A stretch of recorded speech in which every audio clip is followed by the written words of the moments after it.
Baahubali enclave में police ने चलाई स्पेशल ड्राइव। कई दिनों से स्नैचिंग लूट की बढ़ रही थी वारदातें। कई लोगों के पुलिस ने काटे कोर्ट वाले चालान।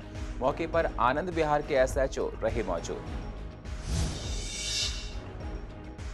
पूर्वी दिल्ली में आवारा कुत्तों से लोग परेशान। लोगों को घर से निकलने पर कई बार काट लेते हैं। निगम की टीम को पेट लवर्स करते हैं परेशान।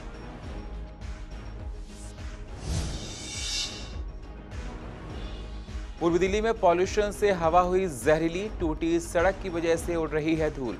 कई महीनों से सड़क पर नहीं हुआ पानी का छिड़काव। करकरडुमा के सीवीडी ग्राउंड में सफाई कर्मचारियों को सांस लेने में होती है दिक्कत।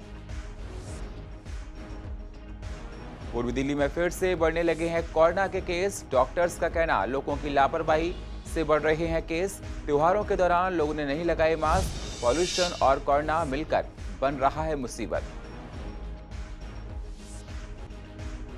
और विश्वास नगर के ठेके पर शाम तक का ही बचा है स्टॉक।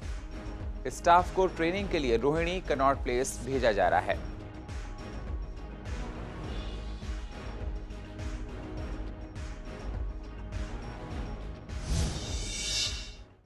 नमस्कार, स्वागत है आप सभी का सीसीएन में। मैं हूं आपके साथ सुनील चौहान और आप देख रहे हैं पूर्वी दिल्ली खास। अब होते हैं रूबरू पूर्वी दिल्ली की अहम खबरों के साथ। पूर्वी दिल्ली के कई इलाकों में अपराध की घटनाएं कम होने का नाम नहीं ले रही हैं। बाहुबली एन्क्लेव से पिछले कई दिनों से पुलिस को 10 से 12 कॉल रोज चैन स्नैचिंग, चोरी की मिल रही थी। इसी को देखते हुए पुलिस ने स्पेशल ड्राइव चलाई है, जिसका आपको बता दें इस दौरान आनंद विहार के एसएचओ भी मौजूद रहे। पुलिस ने जिस दौरान कई गाड़ियों की चेकिंग की और जिनके डॉक्यूमेंट्स पूरे नहीं थे उनके चालान भी कोर्ट वाले काटे गए हैं। पुलिस का कहना है कि यहां से सीधे यूपी बॉर्डर पड़ता है और आरोपी घटनाओं को अंजाम देकर आसानी से फरार हो जाते हैं। एक्चुअली क्या है कि ये बाहुबली पार्क है, इधर सूरजमल मार्केट है, इधर ईसा बिहार चौक है। यहाँ पे मोस्टली स्नैचिंग की कॉल बहुत होती है, तो जो बाइक वाले वारदात काफ़ी होती हैं, उसको मद्देनजर देखते हुए हमारे इंस्पेक्टर साहब खड़े हुए पर हमारा जॉइंट स्टाफ है जो कि चेकिंग कर रहे हैं कि जो सस्पेक्टेड लोग हैं या जो इस तरह के लोग हैं जो विदाउट डॉक्यूमेंट चल रहे हैं, ये लग रहा है डाउटफुल आदमी है, उनके हम चेक करते हैं। और जो डॉक्यूमेंट जो लेकर नहीं चल रहा है उनका हम चलान भी कर रहे हैं। और जो लगा सस्पेक्टेड है उनसे इंक्वायरी करके पूछताछ भी हम उनकी कर रहे हैं। कॉलोनी वाले आरडब्ल्यू वालों की रिक्वेस्ट है कि थोड़ा इस रोड पे काफ़ी वारदात होती है, इसलिए पुलिस थोड़ा एक्टिव है, वाहन की चेकिंग वगैरह करे जिससे इस पर कंट्रोल किया जा सके वारदात के ऊपर। तो इसी के दौरान इंस्पेक्टर साहब के साथ हम वाहन की चेकिंग कर रहे हैं, जो जिसके बाद वो डॉक्यूमेंट्स वगैरह नहीं उनको इम्पाउंड भी कर रहे हैं, चालान भी किए जा रहे हैं। नहीं, यहाँ पे पुलिस के अराउंड रहते हैं हर वक्त। मतलब मैं देखता हूँ एक पुलिस के तो 2-3 मोटरसाइकिलें है ना, 24 घंटे में कम से कम 50 राउंड लेती होगी, 24 आवर्स राउंड रहती है। उसके अलावा एसएचओ साहब हैं, वो पर्सनली चाहे दोपहर में हो या शाम को अकेले गाड़ी लेकर के मैंने कई बार देखा है गार्डन का चक्कर लगाते हुए या उधर आगे जाते हुए, इधर पीछे जाते हुए। तो मतलब ये एक बहुत बड़ी बात है। तस्वीरें देख रहे हैं, मैं इस समय मौजूद हूँ बाहुबली इलाके में पूर्वी दिल्ली के, जहाँ से सबसे ज़्यादा पुलिस कॉल की जाती हैं। वो सिर्फ इसलिए क्योंकि यहाँ पर चोरी चकारी, स्नैचिंग जैसी वारदातें आए दिन होती रहती हैं और यही कारण है कि आज के दिन यहाँ पर एक स्पेशल ड्राइव जो है वो चलाई जा रही है, जिसमें काफ़ी अच्छा खासा पुलिस बल जो है वो तैनात हुआ है। साथ ही में आनंद विहार के एसएचओ भी मौके पर मौजूद हैं। लगातार यहाँ से शिकायतें इस तरह की आती रहती हैं कि किसी का फ़ोन चोरी हो गया, किसी की स्नैचिंग हो गई। तो ऐसे में पुलिस प्रशासन ये कार्रवाई कर रही है, मौके पर उतरी है और लोगों को रोककर उनसे बातचीत भी कर रही है। और साथ ही साथ जिनके डॉक्यूमेंट्स पूरे नहीं हैं या फिर जिनकी कोई गलती नज़र आ रही है, उनके कोर्ट के चालान जो हैं वो भी लगातार काटे जा रहे हैं। कैमरा पर्सन मोहित के साथ मैं वंदना कश्यप, कैंथ, सीसीएन। पूर्वी दिल्ली में आवारा कुत्तों से लोग परेशान हैं। आवारा कुत्तों की वजह से लोगों का घर से निकलना मुश्किल हो रहा है। लोगों का कहना है कई बार तो स्कूटी बाइक के पीछे भागने लगते हैं, जिससे हादसे भी हो जाते हैं, लोगों को चोट भी लग जाती है। हम चाहते हैं कि निगम इस पर कार्रवाई करे। वहीं इस पर पूर्व स्टैंडिंग कमेटी के चेयरमैन संदीप कपूर का कहना है कि कुछ पेट लवर्स निगम की गाड़ी के सामने इन कुत्तों को नहीं जाने देते हैं। निगम लगातार इस पर काम कर रहा है, जिससे जो ये कुत्ते लोगों को कई बार काट लेते हैं उस तरह की घटनाओं को कम किया जा सके। वहीं जब हमारे संवाददाता मोहित शर्मा ने विश्वास नगर में जाकर देखा तो उन लोगों का कहना है कि आवारा कुत्ते तो हैं, लेकिन कंप्लेंट के बाद उनकी नसबंदी कर उस एरिया में छोड़ देते हैं। हम लोग काफ़ी परेशान हैं। आप देख सकते हैं तस्वीरों में कैसे कुत्ते गाड़ी के ऊपर सो रहे हैं, घर के बाहर घूम रहे हैं। कुत्तों के आतंक से लोग परेशान हैं। छोटे बच्चों को आप गली में यूं नहीं छोड़ सकते। स्ट्रीट डॉग की वजह से छोटे बच्चों को बड़ी प्रॉब्लम है। इन डॉगी को इंजेक्शन लगा नहीं लगा हमें नहीं पता, लेकिन जब बच्चों को काट लेते हैं, रेबीज़ की बीमारियां, बहुत सारी बीमारियां हो जाती हैं। लेकिन रियल में जो आवारा घूम रहे हैं इस तरह से, उनको पकड़ना चाहिए, क्योंकि इनकी वजह से बहुत एक्सीडेंट होते हैं। और अगर बाई चांस कोई स्कूटी या स्कूटर चढ़ जाए तो पूरी पब्लिक इकट्ठी होकर आ जाती है। देखो, परेशानी तो बहुत ज़्यादा है। रात के टाइम लोग अपने ऑफिस से या अपनी दुकान शॉप से जब भी घर पे आते हैं, सुनसान सड़क होती है, तो कुत्ते जो है बिल्कुल पीछे पड़ जाते हैं। एक डर का माहौल बना हुआ है और मेरे को ऑलरेडी 2 बार काट भी चुके हैं। और प्रशासन को हम बोलते हैं, प्रशासन तो अपनी कार्रवाई करता है, लेकिन जब प्रशासन अपनी कार्रवाई करता है, जो डॉग प्रेमी होते हैं वो सड़कों पर आ जाते हैं, वो उसको उठाने नहीं देते और व्यवहार ऐसा, माहौल ऐसा बन जाता है कि प्रशासक चाह के भी जो है उस डॉग को उठा नहीं पाता। स्ट्रीट डॉग को उठाने लेकर जाते हैं तो देखिए कुत्ते भागते हैं, उनके गले में फंदा डालते हैं, उठाते हैं। तो जब वो कुत्ते चिल्लाते हैं तो ये लोग उठाने नहीं देते। तो बहुत जगह हमारे साथ होता है, अगर दिन में 4 या 5 जगह हम भेजते हैं तो मुश्किल से 1 या 2 जगह से ही हम कुत्तों को उठा पाते हैं। जो स्ट्रीट डॉग्स की संख्या तभी कंट्रोल हो सकती है जब ये ऐसे डॉग लवर्स उन्हें फीड तो करें, लेकिन ये देखिए अगर कोई कुत्ता काट रहा है, वो कुत्ता ठीक नहीं है, उन्हें उठा रहे आ रहे हैं, तो एक तो उन्हें उठाने दें, और दूसरा आप जब फीडिंग कर रहे हैं उसमें भी ध्यान रखें कि आप पार्कों के अंदर जाके कुत्तों को खिलाते हैं, पार्कों के अंदर लेके जाते हैं।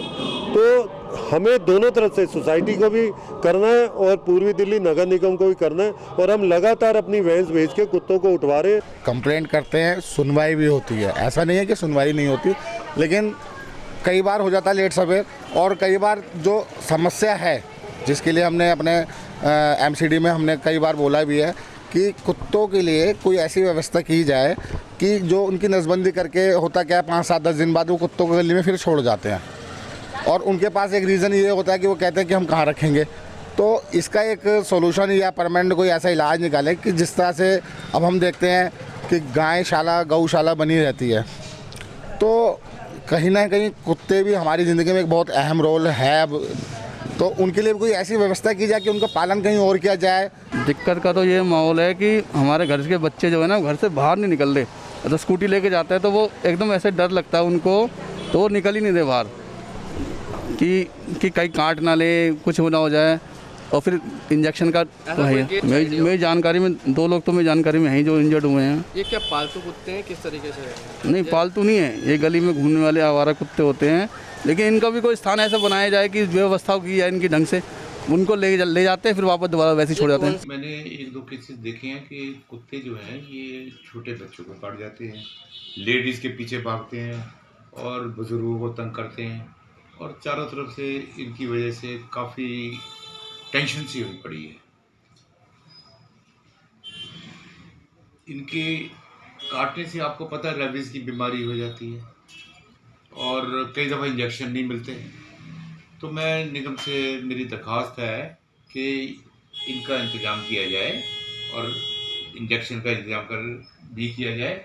इसके अलावा मैं और भी एक आपको बात बताना चाहता हूँ कि रात के वक्त जब ये भौंकते हैं और पीछे भागते हैं और रोनी आवाज़ में जब आवाज़ें निकालते हैं तो एक भयानक सा वातावरण पैदा होता है। तो अभी मैं यही कह सकता हूँ कि निगम से हमारी यही प्रार्थना है कि भाई ये गगन विहार, जगतपुरी में जो कुत्तों की भरमार है उसको थोड़ा सा किसी तरह से कम की जाए ताकि हम लोग अपनी ज़िंदगी आराम से जी सकें। ये कुत्ते बैठे हैं, ये हमारी दुकान है। कभी कभार यहाँ लेडीज़ बच्चे आते हैं तो कुत्ते उन्हें भौंकते हैं, उनको काटने के लिए दौड़ते हैं, जिस वजह से उनको चोट लग सकती है। और आप ये रोड भी देख सकते हैं इधर। पूर्वी दिल्ली में पॉल्यूशन से हाल बेहाल है। सीबीडी ग्राउंड के पास टूटी सड़क होने की वजह से गाड़ियां निकलने पर धूल उड़ती है, जिससे एयर क्वालिटी इंडेक्स और भी खराब हो रहा है। सफाई कर्मचारियों का कहना है कि कोई भी पानी का छिड़काव यहां पर नहीं होता है। धूल उड़ने की वजह से सांस लेने में दिक्कत हो रही है।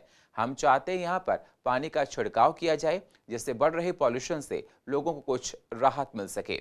यहाँ परेशानी सिर्फ इतनी है, धूल उड़ती है, धूल उड़ती है, अंदर जाती है, शरीर पर जमती है, बस यही परेशानी है। नुकसान करती है? हाँ जी करती है, लेकिन जो यहाँ रहता है उसे ज़्यादा होती है, चला जाता है उसे इतनी ना होती है। दुनिया भर का ये कूड़ा पड़ा है, धूल मिट्टी उड़ता है, मुंह के अंदर जाता है। हाँ, ये टूटा पड़ा है, दिक्कत होती है। बीमारी का खतरा बना रहता है कि हमें हमेशा बना रहता है। पानी छिड़काव करती थी, वो आई नहीं रही 3-4 महीने से। आती थी, यहाँ भी आती थी, अंदर भी जाती थी। गले में खराश, खांसी, धूल मिट्टी से यही है दिक्कत। और क्या, धूल मिट्टी से भी हो रहा है, हम भी मजबूर है, क्या करें, रोटी रोजी कमाने के लिए तो आना ही पड़ेगा ना यहाँ पे। पूर्व दिल्ली में कोरोना की रफ्तार पहले से बढ़नी शुरू हो गई है, जिसको देखते हुए लोग परेशान हैं। पॉल्यूशन और कोरोना दोनों सांस की समस्याओं को बढ़ा रही है। त्योहारों के दौरान लोगों ने बाजारों में कोरोना प्रोटोकॉल का पालन नहीं किया, जिसकी वजह से ये केस बढ़ रहे हैं। डॉक्टर्स का कहना है कि आने वाले समय में शादियां हैं, अगर लोगों ने कोरोना नियमों का पालन नहीं किया तो परेशानी हो सकती है। डॉक्टर्स ने कोरोना से बचने के लिए सभी को एहतियात बरतने की बात कही है। क्या कह रहे हैं डॉक्टर्स, जरा आप भी सुनिए। डेंगू की केसेस अभी कम नहीं हो रहे और ऊपर से कोविड ने दस्तक दे दिया है। और ये कोविड होने का मेन कारण जो हमें लगता है वो ये है कि फेस्टिवल सीजन था, उसमें लोगों ने सोशल डिस्टेंसिंग, हैंड हाइजीन और मास्किंग तीनों चीज़ें ना के बराबर लोग मार्केट में जाते थे या मिलते थे। और ऊपर से मैरिज पार्टीज, स्कूल खोल दिए गए, तो इन सब की वजह से हमें लग रहा है कि कोविड का केसेस बढ़े हैं। एक्सपेक्टेड था कि इस तरह से होना ज़रूरी है, क्योंकि कहीं पे भी रोक टोक है ही नहीं। लोगों ने मास्क लगाना बंद कर दिया है, सोशल डिस्टेंसिंग तो भूल ही गए हैं लगता है। और बिल्कुल अगर मतलब उनको ये जो SMS जो हम 3 इनको बार बोलते रहते थे, वो कहीं पे भी दिखाई नहीं देते। बाहर लोग शॉपिंग करने निकल रहे हैं, चाहे खरीदारी नहीं करें, लेकिन मॉल्स में भीड़ लगी रहती है। हर बाजार में भीड़ लगी पड़ी हुई है।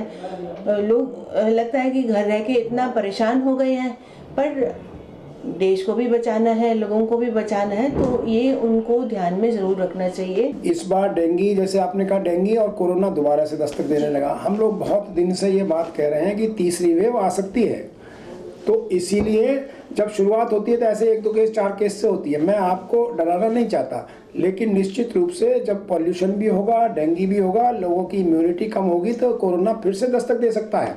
ऑलरेडी इतनी खतरनाक हवा है, प्रदूषित हवा है, लोगों की इम्यूनिटी उससे कम हो रही है। हर दूसरे आदमी का गला खराब हो रहा है। रातों में, दिन और रात में ICU में सांस के मरीजों के पेशेंट्स के एडमिशन बढ़ गए हैं। OPD अटेंडेंस सांस के मरीजों की बढ़ गई है। हम लोग तो यहाँ देखते हैं रोजाना, चाहे फेस्टिवल हो या आने वाला शादी का सीजन हो, हमको social distancing, Covid appropriate behaviour अपनाना होगा। मतलब ये है कि हमको क्या प्रॉब्लम है कि अगर हम 6 फुट दूर से बात करें, हमको बताइए क्या प्रॉब्लम है इसमें। अगर प्रॉब्लम नहीं है तो हम उसको करें, क्योंकि ये हमको अरे खुद के बचाव के लिए है। पूर्व दिल्ली के पेट्रोल पंपों पर लोग अभी भी PUC करवाने के लिए नजर आ रहे हैं। पहले जब चालान की अमाउंट बढ़ी थी तब लंबी लंबी कतारें देखी जा रही थी, लेकिन अब ऐसे हालात नहीं दिख रहे हैं कि लोग जागरूक हो चुके हैं और समय पर अपनी गाड़ियों के PUC करवा रहे हैं। वहीं परिवहन विभाग ने पेट्रोल पंपों पर सिविल डिफेंस के कार्यकर्ताओं को लगाया है, जो आने जाने वाले लोगों की PUC चेक करते हैं और अगर PUC एक्सपायर होने वाली है तो समय पर PUC करवाने के लिए भी बोलते हैं। हमें पोल्यूशन चेक करने की ड्यूटी लगी हुई है। हम पब्लिक को खाली पोल्यूशन चेक कर रहे हैं, हमें खाली आगे कर रहे हैं कि उनका चालान ना हो। इससे पोल्यूशन पेपर चेक कर रहे हैं और बाकी जिनके लोगों का नहीं है, ख़त्म हो रखा है, उनको बोलने करवाने की नहीं है। नहीं, हम तो मेरा तो एक्सपायर हो गया, तो मैं तो अपना चेक कराने के लिए ही आया हूँ। अभी ऐसा मेरे रिसेंटली उसमें तो आया नहीं है, क्योंकि पेट्रोल भी हम फ्रिक्वेंटली तो भरवाते नहीं है, महीने में 1-2 महीने में ऐसा हुआ। मैंने खुद ही कटा हुआ मैडम। आपका भी कटा है? हाँ। क्या वजह थी? एक्सपायर हो गया था ना मैम, तो 2-3 दिन के घर गया था, उसके बाद अभी लेकर भी चालान कर दिया। हाँ, मैसेज आते हैं, एक्सपायर होने पर मैसेज आते हैं। सड़कों पर मैम पेट्रोल पंप पे कौन आ रहा है? सड़कों पर रेड लाइट पे साइड में लगा देते, उसको को पता ही है, बस इसी का। कल भी आए थे वो, पहले कुछ दिन पहले भी आए थे वो, दिल्ली ट्रांसपोर्ट वाले भी आए थे। चालान किस समय पर वो सबसे ज़्यादा आते हैं? सुबह को रहते हैं, सुबह। तो कुछ लोगों को चालान करा कभी उन्होंने? नहीं, यहाँ पे चालान नहीं करा। यहाँ तो बस उन्हें वो बता ही रहे हैं कि ऐसे करना है, फिर ऐसा हुआ। अभी चालान तो नहीं हुए हैं। डेली हो रहे हैं 70-80 के करीब में, पहले से बढ़ रहे हैं। पूर्व दिल्ली के कड़कड़ुमा गांव में लोग गंदगी से काफी परेशान हैं। सड़कों पर गंदगी फैली रहती है। फल और सब्जी बेचने वाले सड़क पर ही कूड़ा फेंक कर चले जाते हैं, जिससे सड़क पर गंदगी दिखाई देती है। जानवर उस कूड़े को सड़क पर और फैला देते हैं, जिससे गंदगी और बदबू बढ़ जाती है। फैले हुए कूड़े की वजह से सड़क पर जाम लग जाता है, जिससे आने जाने वाले लोगों को तमाम तरह की परेशानियां हर रोज उठानी पड़ती हैं। इलाके के लोगों का कहना है कि प्रशासन को हो रही गंदगी पर ध्यान देना चाहिए और इलाके को साफ कराना चाहिए। बहुत परेशानी होती है क्योंकि इसमें जो है ना, कभी कभी तो बंदा चलते चलते स्लिप करके भी गिर जाता है। इसमें बहुत गंदगी है, प्रदूषण के भी इस पर असर है और फिर आम जनता जो इसको लाइक नहीं करती है। कचरा तो रोड पे होना ही नहीं चाहिए। कचरा के लिए डस्टबिन बनाए गए हैं, उनमें होना चाहिए, या जो रेडी वाले हैं उनको अपना डस्टबिन लेके चलना चाहिए। अपना कचरा अपने आप से केयर करना चाहिए। मैम शाम के टाइम में तो जाम इतना हो जाता है, पब्लिक गाड़ी उनके पास लगाती है, ये पूरा रोड आगे से ब्लॉक हो जाता है, जाया नहीं जाता। और गंदगी तो करते हैं, जो खराब सब्जी वो साइड में फेंक दी। मेरे को तो लगता नहीं यार, वहाँ पे बहुत ज़्यादा बुरा हाल है जहाँ पे लोग सब्जी वगैरह लाते हैं, इधर कोने पे भी है इधर भी। तो परेशानी तो होती ही है। ट्रैफिक वाला जाम हो जाता है? बिल्कुल होता है, होता है। और क्या क्या समस्या होती है जो लोग निकलते हैं यहाँ से? नहीं, जब ट्रैफिक जाम होता है तो हम जैसे लोग जो सही चल नहीं पाते हैं, चाहे दूसरे की गलती हो ना हो, वो हिट कर जाते हैं, चोट लगती है। दूसरे ट्रैफिक जाम में तो बहुत सारी संभावनाएं बनती हैं, मसलन कोई ऐसा वैसा एलिमेंट है तो वो भी अपने मंसूबे में कामयाब होता है। मतलब जो लोग स्नैचिंग वगैरह करते हैं, छीना। जी हाँ, जी हाँ, हाँ। गंदगी का क्या? साफ सुथरी गंदगी होती है, इंक्रोचमेंट से गंदगी होती है। ये सब्जी मंडी आगे कोने पे यहाँ चालू हो गई सुबह सुबह 10 बजे तक, 10-11 पहले वहाँ थी, अब यहाँ सुबह यहाँ 10-11 बजे तक खड़े होते हैं सब्जी वाले। वो बचा खुचा सब सामान यहाँ डाल जाते हैं। अभी देखो कोने पे, आप देखो ये गायें खड़ी होने लग गई हैं सारी। दिल्ली में 16 नवंबर से शराब के सभी सरकारी ठेके बंद हो जाएंगे। उसके बाद दिल्ली में शराब से प्राइवेट दुकानों पर मिला करेगी। सीसीएन के रिपोर्टर मोहित शर्मा ने विश्वास नगर के सरकारी ठेके पर जाकर देखा तो ठेके पर काम करने वाले ने बताया कि शाम तक का शराब का स्टॉक बचा है, सिर्फ शाम तक का ही माल बचा है। और साथ ही साथ बताया कि स्टाफ को ट्रेनिंग के लिए रोहिणी और कैनॉट प्लेस भेजा जा रहा है। खत्म हो गई। क्या कह रहे हैं? है नहीं, मैंने नहीं, छोटी मोटी कुछ भी नहीं है। कुछ भी नहीं है, कुछ भी नहीं है, कुछ भी नहीं है। क्या कोई बोतल पड़ी हुई है? कोई भी नहीं है, कोई भी नहीं है बोतल। ये तो गलत बात है, इन्होंने ये अपना फायदा देख रहे हैं, पब्लिक का फायदा नहीं देख रहे हैं। सरकारी ठेके बंद हो गए, प्राइवेट खोल दे। हाँ, तो मोटी कमाई होगी ना इनको, तो प्राइवेट पे जाएंगे सरकारी पे नहीं मिलेगी तो। खत्म हो गया स्टॉक। जो सरकारी कर्मचारी हैं वो तो कहीं नहीं जाएंगे अभी। अच्छा, वो हेड ऑफिस जाएंगे, और जो प्राइवेट लड़के थे उनकी ट्रेनिंग चल रही है। जो भी कंपनी आए उनको बुला कर ट्रेनिंग इंटरव्यू ले रही है वगैरह, तो हो जाएंगे 17 तारीख तक सब लड़के तो सेट हो जाएंगे। अच्छा, तो अभी इनकी ट्रेनिंग चल रही है। अभी ट्रेनिंग कहाँ चल रही है? भाई अलग अलग जगह है, जैसे कि बुराड़ी में है, कनॉट प्लेस में, साउथ में, जहाँ जहाँ कंपनी है अलग अलग जगह। नहीं, जो बच रहा होगा किसी दुकान पे तो यहाँ पे एक्साइज के थ्रू यहाँ पे आ जाएगा, वो हम देखेंगे। लेकिन अब तो खत्म सा ही है सब दुकानों पे। और पूर्व दिल्ली की अधिक जानकारी के लिए आप यूट्यूब पर जाकर CCN लाइव को सब्सक्राइब करें और फ्रेश अपडेट लेते रहें। और फिलहाल पूर्वी दिल्ली खास में इतना ही। बाकी खबरों के लिए आप बने रहिए CCN के साथ। तब तक के लिए नमस्कार।